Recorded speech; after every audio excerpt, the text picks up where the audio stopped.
Hey, Frank, I know you've been digging into the film and such. Wonder what's at the top of the scouting report for this Phoenix team. Other than everything, we just got to make them uncomfortable on the defensive end. Obviously, we have two elite playmakers in Chris and Devin. And, obviously, you want to bring enough help without unleashing their three-point shooting support system. So, you got to play these guys without giving up threes and without fouling. Assuming you don't count the first game of the preseason, you haven't had LeBron and AD together against Phoenix this year, and just wondered how much you think about the matchups and how they may try to defend them, Frank, and how much we overplay that a little bit because a lot of it's going to be switching and different guys. How do you think about that? Well, we think about it a lot. We try to anticipate everything that we could possibly see. We run all the scenarios and what certain matchups would look like, and how they would bring double teams, how they would prevent those guys from getting the ball in their comfort zones, and hopefully have prepared all of our counters for that. And then we talk a lot about the big man rotation, Frank. Is this a series where you think you could use all four, and four being AD playing some center too? Do you think that there's a spot against the specific Suns roster to see different guys? Yeah, for sure. We could potentially see all of those guys. We'll see how the series plays out. We have a plan going in, and we adjust to the game as we see what's happening out there. Dan. Hey, Frank.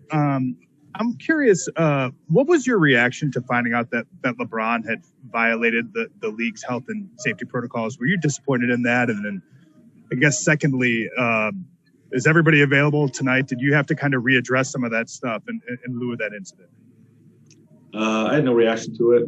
He knows what he's doing. We trust his decision making, and all we did in terms of talking to our guys about it is just remind them that as of Monday, we expect to be a fully vaccinated team with the 85%. So just remind them of what the rules look like as to when we can eat outdoors, when we can eat indoors, those types of things. To follow up, that's tomorrow, Monday? Yes. Dave? Frank, you guys had identical 21-15 records, both at home and on the road this season.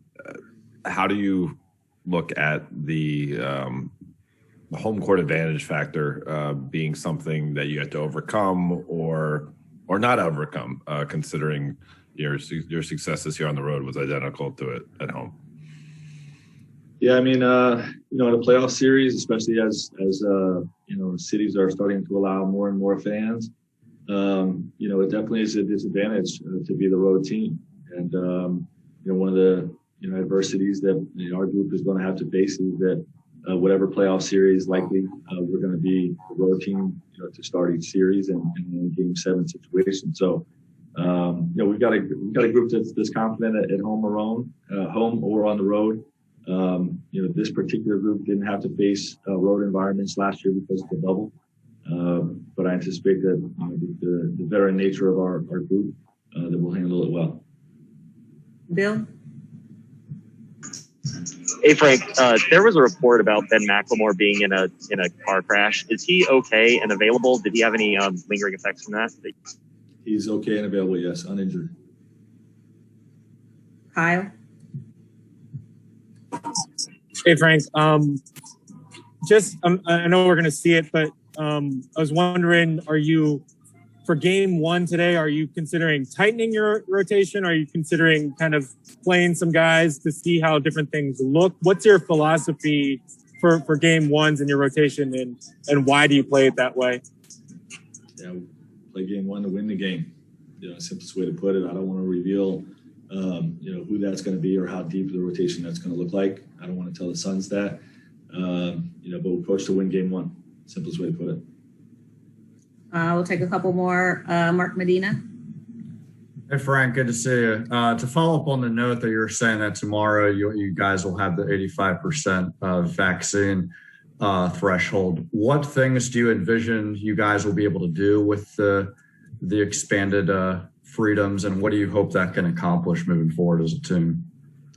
Yeah, I haven't really dove into what that's going to look like. I know our guys like to have team dinners, which they haven't been able to do this year. And with the exception of, restaurants at the hotel or things like that. But, I envision those guys will be able to do more together in that type of setting. There's not a great deal of difference. There's still restrictions, but hopefully our guys will have some team dinners.